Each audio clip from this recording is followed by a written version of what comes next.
चेहरे पर दाग धब्बे हों, छाइयां हों, वक्त से पहले चेहरे पर झुर्रियां हों या पतली पतली फाइन लाइंस हों, चाहे वो माथे पर हो, चाहे वो आंखों के इर्द गिर्द हो, चाहे फिर आंखों के नीचे हो, अनइवन स्किन हो या टू टोन स्किन हो यानी दो रंग की स्किन हुई हुई हो, मुंह पर दाने हो, एक्नी पिंपल हो या फिर उनके बाद के छोटे छोटे निशानात हो, सबके लिए यूज किया जाता है एजिलिक एसिड।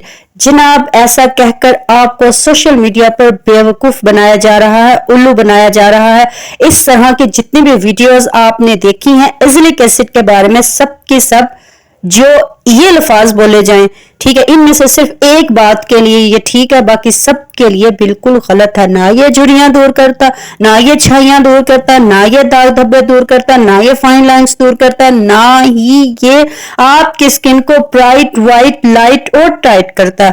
अब मैं आपको बताती हूँ, आप सबको इस बात का पता है, जो न्यू है वो भी जान लें कि मेरे चैनल पर सारी की सारी वीडियोस जो मौजूद हैं वो कंप्लीट रिसर्च के बाद लेके आती हूँ, और जिन्होंने आपको एजिलिक एसिड के बारे में ये सब बताया है उन सब की बाकी रूटीन, स्किन केयर, डाइट सब बहुत बेस्ट है। इस वजह से उन्होंने समझा कि ये एजिलिक एसिड की वजह से है। मैं इसीलिए तो पूरी सोशल मीडिया को, पूरी दुनिया को चैलेंज करके ही तो वीडियो बनाती हूँ, क्योंकि रिसर्च पर मबनी वीडियो ये सिर्फ और सिर्फ दो मकसद के लिए होता है, वो अभी मैं आपको बताती हूँ कि एफडीए ने क्या रिकमेंड किया है एजिलिक एसिड के बारे में। वो ये है कि 20% एजिलिक एसिड एक क्रीम अप्रूव्ड हुई है 1995 में। In 1995 for the treatment of mild to moderate inflammatory acne vulgaris in. अब मैं आपको बताऊं, ये बात मैंने क्या कही है कि 1995 में सिर्फ और सिर्फ हल्के, इनके मीडियम, दरमियाने या दरमियाने लेवल के जो एक्नी पिंपल दाने होते हैं ना चेहरे पर, इस पर्पस के लिए 20% क्रीम अप्रूव्ड हुई थी। उसके बाद 2002 यानी कि 2002 में एजिलिक एसिड 15% जेल आ गई, यानी कि 15% जेल बेस क्रीम आई। तो ये भी टॉपिकल ट्रीटमेंट के लिए थी, यानी कि pustules and papules. Pustules and papules क्या होते हैं? ये रेड और येलो यानी कि रेशा वाले दाने, रेड टाइप जो दाने चेहरे पर होते हैं, एक्नी पिंपल, ये उन मकसद के लिए 2002 में अप्रूव्ड हुई। रोसिका, उसमें ये होता है कि गाले और नाक जो एरिया है ना वो हमारा रेड रेड रहता है, रेडनेस रहती है, और जैसे ही धूप में निकलते हैं गालें, चीक्स हमारी रेड हो जाती हैं। तो उस रोसिका एक ऐसी डिजीज होती है जिसमें लाइट लाइट जो है ना रेडनेस चेहरे के ऊपर, चीक्स के ऊपर ज्यादा भी होती है, लाइट भी होती है, मीडियम भी होती है।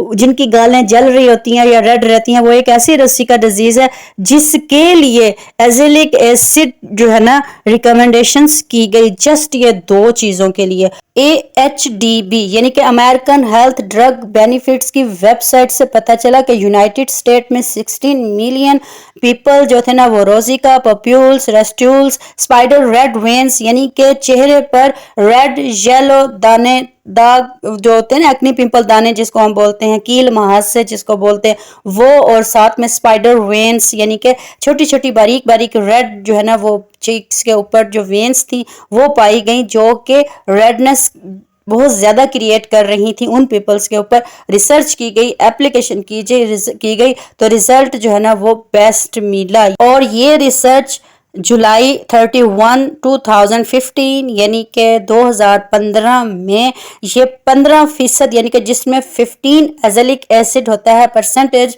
वो रिसर्च जो है ना एप्लीकेशन की गई, रिजल्ट बेस्ट मिला। यानी कि 20 एंड 15% की जो ये क्रीम है एजिलिक एसिड या ये जेल है, ये जस्ट एक्नी पिंपल के लिए, और इसके अलावा रोसिका डिजीज आपको बता दी है उसके बारे में आई है।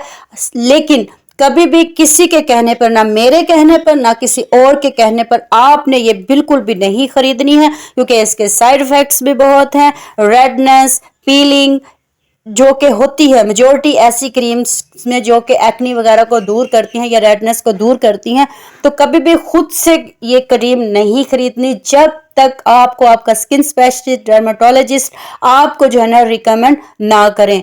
छोटी सी वीडियो थी, आपके फायदे के लिए थी। शुक्रिया, थैंक यू। इतनी मेहनत करते हैं, इतनी रिसर्च करते हैं, लाइक भी कर दिया करो, चैनल सब्सक्राइब भी कर दिया करो, और जाकर एक दफा विजिट तो करो मेरे चैनल पर। इससे भी ज्यादा اتنے یوزفل، فائدہ مند اور ریسرچ پر مبنی ویڈیو ملیں گی کہ آپ کی آنکھیں واقعی کھلی کی کھلی رہ جائیں گی کہ کیا واقعی ہی مطلب ہم اس کا استعمال اس طرح کر رہے تھے، اس کا استعمال تو اصل میں اس طرح کرنا چاہیے تھا۔ اللہ حافظ، دعاؤں میں یاد رکھیے گا۔